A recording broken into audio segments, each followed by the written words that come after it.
காலஞ்சென்ற காணி அமைச்சர் MKDS குணவர்தனவின் இறுதிக் கிரியைகள் எதிர்வரும் சனிக்கிழமை கந்தலாயில் நடைபெறவுள்ளது. பூரண அரச மரியாதையுடன் அன்னாரின் இறுதிக் கிரியைகள் இடம்பெறவுள்ளமை குறிப்பிடத்தக்கது.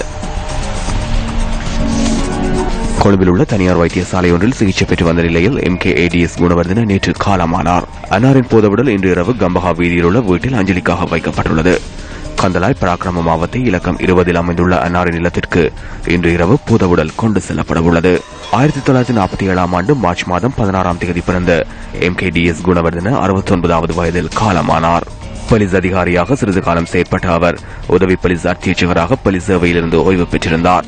1982ஆம் ஆண்டு ஸ்ரீலங்கா சுதந்திர கட்சியின் செயற்பாட்டு அரசியலில் பிரவேசித்த MKDS குணவர்தன 1989ஆம் ஆண்டு முதல் முறையாக பாராளுமன்றத்திற்கு தெரிவானார். 2001ஆம் ஆண்டு திருகோணமலை மாவட்டத்திலிருந்து மீண்டும் பாராளுமன்றத்திற்கு தெரிவான அவர் தொடர்ந்தும் பாராளுமன்றத்தில் அங்கம் வகித்தார். 2010ஆம் ஆண்டு தொடக்கம் 2014 நவம்பர் 21ஆம் தேதி வரை MKDS குணவர்தன புத்த சாசன பிரதி அமைச்சராக செயற்பட்டதுடன் 2014ஆம் ஆண்டு அந்த பதவியில் இருந்து ராஜினாமா செய்தார்.